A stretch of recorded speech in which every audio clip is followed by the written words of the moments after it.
नमस्कार मेरे प्यारे दोस्तों, मैं लालता मिश्रा। आज मैं आप सब लोगों को महाराज परीक्षित की कथा सुनाने जा रहा हूँ। मेरे प्यारे दोस्तों, जो अभिमन्यु के पुत्र हैं और जिनके दादा गदाधारी भीम, गांडीवधारी अर्जुन और परम सत्यवादी जो थे युधिष्ठिर धर्मराज, ऐसे महान व्यक्ति के पौत्र राजा परीक्षित, आज मैं इनकी कथा सुनाने जा रहा हूँ। मेरे प्यारे दोस्तों, कथा शुरू होती है जिस समय महाभारत का युद्ध समाप्त हुआ और पांडव विजयी हुए, कौरवों की हार हो गई। उसके बाद युद्ध क्षेत्र में दुर्योधन अंतिम सांस ले रहा था और इधर पांडव जीत का जश्न मना रहे थे। तो भगवान श्री कृष्ण ने कहा पांडवों से कि हम अभी अपने शिविर में नहीं चलेंगे, हम चल रहे हैं इंद्रप्रस्थ, वहाँ चल के अपनी जीत का जश्न मनाएंगे।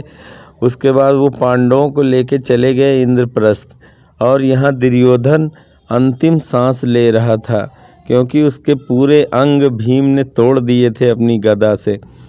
वो अंतिम सांस ले रहा था। उस समय उसके पास पहुँचे अश्वत्थामा। अश्वत्थामा ने कहा, देखा मित्र, अगर तुमने हमें सेनापति बनाया होता तो मैं आज ये हाल तो तुम्हारी ना होती। तो दुर्योधन बहुत दुखी मन से बोला कि क्या बताऊं अश्वत्थामा, मुझे सबसे बड़ा दुख इस बात का है कि पांडव 5 ही थे, एक भी नहीं मरा और हम 100 भाई थे, सब के सब मारे गए। इस बात का मुझे बहुत ज़्यादा दुख हो रहा है। तो अश्वत्थामा बोला कि अगर तुम हमें आज्ञा दो, मैं अभी 1 पांडव क्या 5 पांडवों को अभी समाप्त कर देता हूँ। तो उसने कहा कि अगर तुम ऐसा कर दोगे तो मैं तुम्हें हस्तिनापुर का राजा बना दूंगा। तो अश्वत्थामा चल दिया, रात में पहुंचा। कागुलूकन न्याय के द्वारा उसने हमला किया। रात में हमला करने के लिए रात में गया और उसने शिविर में सोए हुए द्रौपदी के 5 पुत्रों की हत्या कर दी। उनकी हत्या करके और इधर आया, दुर्योधन को बताया कि मित्र देखो देखो, मैंने 5 पांडवों का सर धड़ से अलग कर दिया है। पहले तो दुर्योधन बहुत खुश हुआ, लेकिन बाद में जब करीब से देखा तो बहुत दुखी हुआ और बोला कि अश्वत्थामा, तुमने ये क्या किया? तुमने तो हमारे वंश में कोई पानी देने वाला भी नहीं छोड़ा। ये कहते हुए बहुत दुखी मन से और अंतिम सांस छोड़ दी। दुर्योधन मर गया। अब अश्वत्थामा डरा, बोला अगर ये पांडव नहीं हैं तब अब मुझे अर्जुन और पांडव भीम ये लोग मुझे जिंदा नहीं छोड़ेंगे। अब भागा अश्वत्थामा। उधर द्रौपदी को पता चला तो बहुत तेज विलाप करके रोने लगी। सभी पांडवों को पता चला, वहाँ आए, जीत का जश्न तो सब भूल गए, सब दुखी हो गए, सब शोक में डूब गए। 5 जवान बेटे मारे गए, सब उसके गम में पड़ गए। और इधर अश्वत्थामा को ढूंढने लगे अर्जुन। अर्जुन ने कहा कि प्रभु, जिसने भी ये काम किया होगा मैं उसे जीवित नहीं छोड़ूंगा। अश्वत्थामा को ढूंढ निकाला और गुरु पुत्र होने की वजह से और द्रौपदी के कहने से अश्वत्थामा को जान से तो नहीं मारा, लेकिन उसकी बहुत बेइज्जती करी। उसका सर मुड़ा दिया, उसके मस्तक में मणि थी, वो मणि भी निकाल ली और उस बेइज्जत करके उसको भगा दिया वहाँ से। अब अश्वत्थामा बहुत तेज गुस्सा हुआ क्योंकि उसके पास ब्रह्मास्त्र था। उसने कहा कि मैं तुम्हारे अंतिम वंश को भी समाप्त कर दूंगा, जो इस समय अभिमन्यु के पुत्र सुभद्रा के गर्भ में है। अभिमन्यु तो बेचारे चक्रव्यूह में परम गति को प्राप्त हो ही गए थे, वीर गति को, और उनका पुत्र सुभद्रा जिससे उनका विवाह हुआ था उसके गर्भ में थे उस समय। तो अब अश्वत्थामा ने कहा कि मैं तुम्हारा अंतिम वंश भी समाप्त कर दूंगा। ये कह के उसने ब्रह्मास्त्र का संधान किया और ब्रह्मास्त्र चला दिया। ब्रह्मास्त्र जब चला तो सुभद्रा भागी हुई आई कि प्रभु बचाओ, प्रभु आप ही हमको बचा सकते हो। भगवान श्री कृष्ण के पास दौड़ी दौड़ी आई। सुभद्रा बोली, प्रभु मेरी रक्षा करो। भगवान ने तुरंत एक चतुर्भुज रूप लेके अपना छोटा सा आकार बना के अंगुष्ठ के बराबर और सुभद्रा के गर्भ में प्रवेश कर गए। वहाँ जब प्रवेश किया तो छोटे से शिशु ने वहीं दर्शन किए चतुर्भुज रूप भगवान नारायण के। परम भाग्यशाली पुत्र सुभद्रा का वो, जो भगवान नारायण के दर्शन गर्भ में ही कर रहा है। और प्रभु ने उसके प्राणों की रक्षा करी ब्रह्मास्त्र से। और उसके बाद फिर प्रभु अपने यहाँ प्रस्थान करने लगे तो सभी लोग उनको बस बोले कि हे प्रभु, आप एक दिन के लिए और रुक जाते, आप आते हैं तो बहुत अच्छा लगता है। प्रभु उन लोगों के मोह में फंस गए, क्योंकि कुंती वो बुआ हैं कृष्ण भगवान की, तो इसलिए वो वहाँ एक बोले ठीक है मैं आज जाऊँगा ही नहीं। प्रभु फिर वहीं रह गए। उसके बाद कुछ दिनों के बाद परीक्षित का जन्म होता है, महाराज परीक्षित का। और जब वो बच्चा पैदा होता है तो सभी को निहारता रहता है ऐसे कि जो वो 4 हाथ वाला मुझे मिला था गर्भ में, ऐसा तो कोई व्यक्ति नहीं दिखता। और सभी को वो परीक्षण करता रहता था, इसीलिए उसका नाम परीक्षित ही रख दिया। महाराज परीक्षित का जब थोड़ा बड़े हुए महाराज परीक्षित तो उनको अब राजभार दे दिया सत्ता का। उसके बाद पांडव तो अपना हिमालय की यात्रा पे निकल गए। तो परीक्षित अपना घूम के जहाँ अपने राज्य, क्योंकि चारों तरफ चक्रवर्ती सम्राट चारों दिशाओं में उन्हीं का राज्य था, तो अपने राज्य में वो सबको ऐसे भी कभी रूप बना के घूमने निकल जाते थे साधारण मनुष्य का, और देखते थे राज्य में क्या चल रहा है। एक दिन जंगल में गए वहाँ तो क्या देखा उन्होंने कि एक गाय और एक बछड़ा आपस में बातें कर रहे हैं। क्या बात कर रहे हैं? बछड़ा कह रहा है कि हे गौ माता, आपकी आँखों में ये आंसू कैसा? आप इतना मुरझाई हुई क्यों है? आपका मुख क्यों उदास है? क्या प्रभु पृथ्वी छोड़ के चले गए हैं इसलिए तुम दुखी हो, या अब पांडव या धर्म का राज्य समाप्त होने वाला है इसलिए तुम दुखी हो? पृथ्वी कह रही है कि हे बछड़े, तुम्हारे ये 3 पैर कैसे टूट गए? किसने तोड़े हैं? तो वृषभ कह रहा है कि हे माता, मैं अपने दुख का कारण किसे बताऊं? कुछ लोग तो कहते हैं कि जैसा भाग्य में लिखा होता है वही होता है, और कुछ लोग कहते हैं कि जैसा कर्म करोगे वैसा मिलेगा। कुछ लोग कहते हैं कि सब परमात्मा की इच्छा है, बिना उसकी इच्छा के पत्ता भी नहीं हिलता। तो मैं अपने दुख का दोष किसे दूं? और गौ माता भी कह रही हैं कि हे वृषभ देव, जब से प्रभु थे अभी तक धरती पे, तो जिनके चरण पाने के लिए बड़े बड़े संत तपस्वी, बड़े बड़े देवतागण तरसते रहते हैं, वो प्रभु जब हमारे ऊपर अपने चरण रखते हैं और यहीं रहते थे तो कितना अच्छा रहता था। अब उनके चरण हमारे ऊपर नहीं पड़ते, वो चले गए, इसलिए मैं दुखी हूँ। ये सब बातें दूर खड़े परीक्षित सुन रहे थे। परीक्षित जब ये सुना और जब देखा कि एक दुष्ट आदमी आके उन गाय और बछड़ों को मारने लगा, तभी परीक्षित वहाँ दौड़ के आ गए। बोले, अरे दुष्ट, रुक जा, तू ठहर जा। तू कौन है तू? मैं इन दोनों की बातें सुन के दंग हूँ। मुझे तो लगता है कि ये साधारण गाय बछड़े नहीं हैं, जरूर ये कोई दूसरे देवी देवता हैं जो रूप धारण करके बैठे हुए हैं। तो राजा परीक्षित ने उनसे परिचय पूछा, तो उसने कहा, गाय ने कहा कि हे प्रभु, हे महाराज, मैं धरती माता हूँ।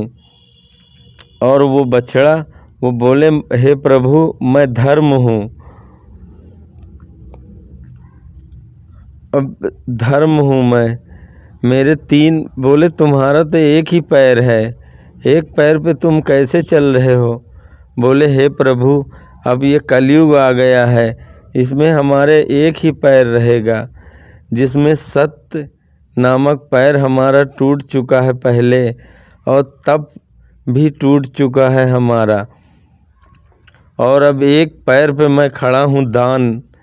जब तक ये चल रहा है तब तक धर्म है, जिस दिन ये भी बंद हो जाएगा हमारे चारों पैर टूट जाएंगे, धर्म पूरी तरह गिर जाएगा।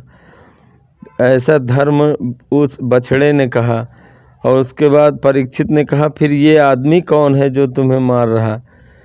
तलवार निकाल लिया राजा परीक्षित ने, बोले गर्दन पे रख दिया। बोला बता कौन है तू? बोले महाराज मैं कली हूँ, मैं कली हूँ। बोला अरे कली, तू हमारे राज्य में कहाँ से आ गया? चल निकल जल्दी, भाग जा भाई, इधर दिखाई मत पड़ना कभी। कली बोला हे प्रभु, ये चारों दिशाओं में आपका ही राज्य है, आखिर मैं जाऊं तो कहाँ जाऊं? मुझे कोई रहने के लिए जगह बता दीजिए, मैं वहीं रहूँगा। राजा परीक्षित ने वहाँ उसको कलयुग को जगह बताया। कलयुग को कहा कि कलयुग जहाँ मदिरा पान होता हो, जब आदमी ज़्यादा पी लेता है वहाँ उसके ऊपर कलयुग ही सवार समझ लो हो गया, वहाँ कलयुग का वास होता है। जहाँ जुआ खेला जाता है वहाँ कलयुग का वास होता है।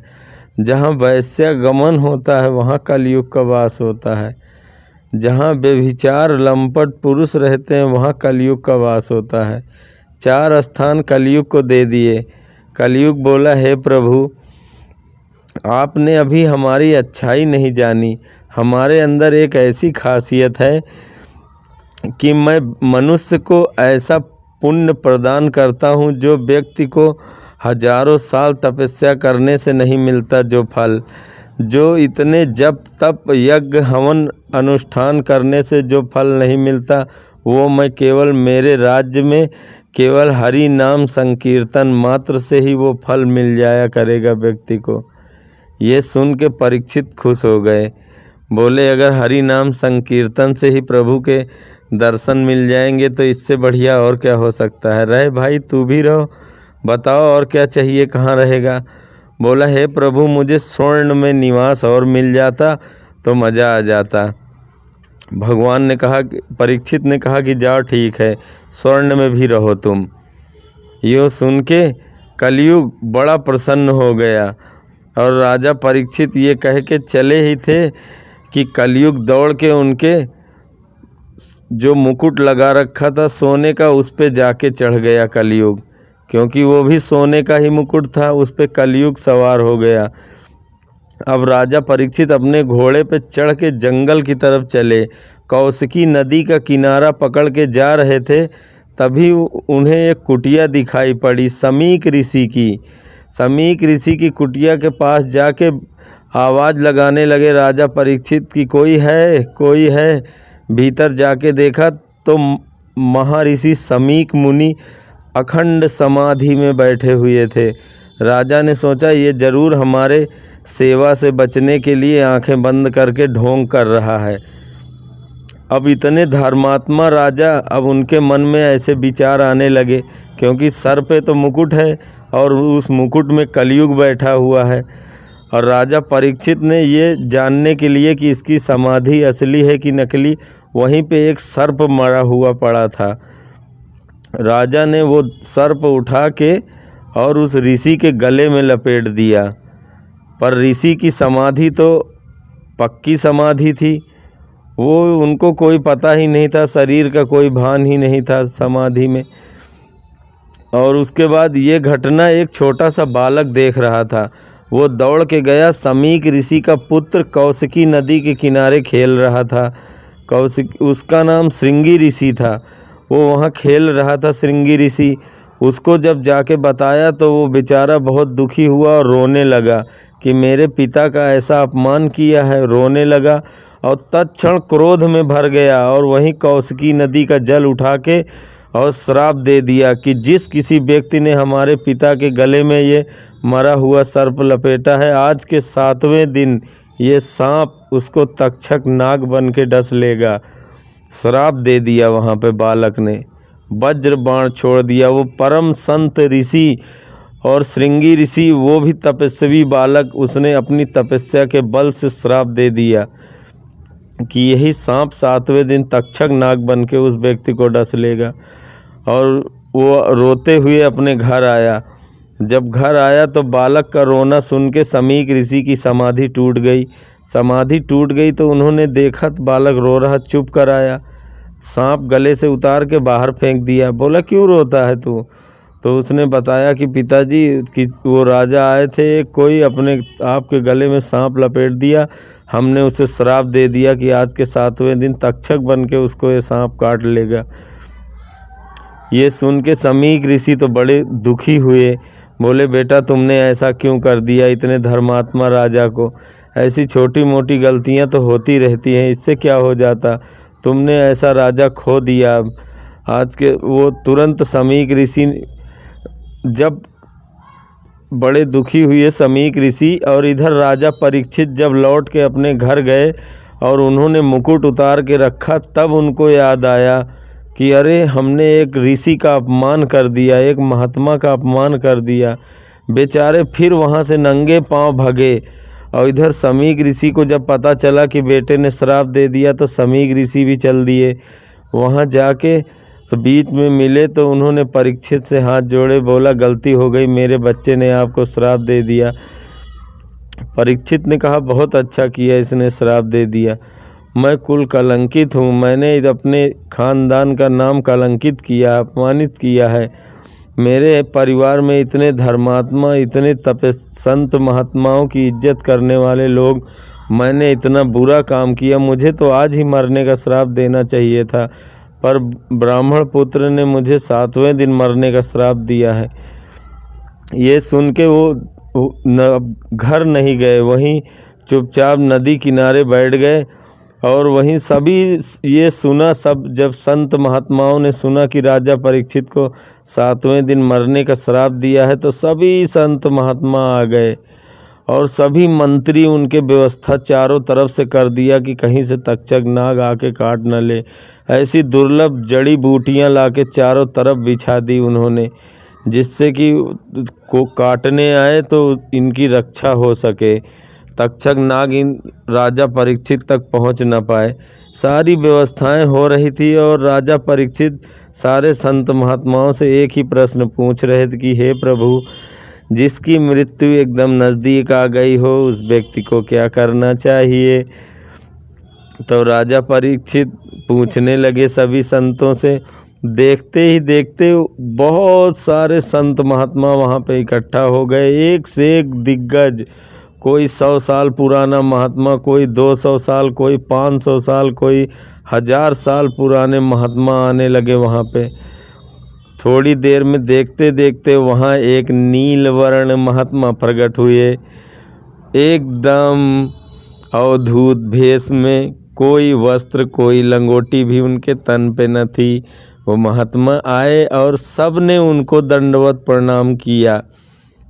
जो बूढ़े बूढ़े बैठे थे वो भी सब उनको प्रणाम कर रहे थे, जो हजारों साल पुराने महात्मा थे वो भी उनको प्रणाम कर रहे थे। जब ये नज़ारा परीक्षित ने देखा तो परीक्षित भी दौड़ पड़े। उन्हें लगा जरूर कोई न कोई ये बहुत ही पहुंचा हुआ महात्मा होगा। दौड़ के वो भी गए, उनके चरणों में पड़े और वही प्रश्न कि हे प्रभु, जिसकी मृत्यु करीब आ गई हो उस व्यक्ति को क्या करना चाहिए? तो भगवान सुखदेव मुनि, जो वेद व्यास जी के पुत्र हैं, वेद व्यास जी पाराशर जी के महाराज के पुत्र हैं, और पाराशर जी महाराज शक्ति महाराज जी के पुत्र हैं, और शक्ति जी वशिष्ठ ऋषि के पुत्र हैं, वशिष्ठ ऋषि ब्रह्मा जी के पुत्र हैं। और ऐसे परंपरा चलती गई। सुखदेव मुनि ने फिर शादी नहीं किया, बाल ब्रह्मचारी रहे, इसलिए उन आगे पीढ़ी न चली उनकी। लेकिन कोई बात नहीं, भगवान श्रीमद् भागवत कथा, ऐसा भगवान की कथा सुनाई, राजा परीक्षित 7 दिन में ही मुक्त हो गए। उन्होंने कहा अब तक्षक काटे या न काटे, मैं पहले ही अपने देह का त्याग कर चुका हूँ, सब कुछ समाप्त हो चुका था, बस देह का जाना बाकी रह गया था। राजा परीक्षित को ऐसी कथा भगवान श्रीमद् भागवत कथा की सुनाई। भगवान स्वयं ही भागवत में है वास करते, इसलिए राजा परीक्षित पूरी तरह से मुक्त हो चुके थे। अब तक्षक आए या ना आए, लेकिन तक्षक श्राप दिया है तो तक्षक आया किसी बहाने फूल में बैठ के, सूक्ष्म बन के, इच्छाधारी था ही, उसने आके राजा परीक्षित को डस लिया।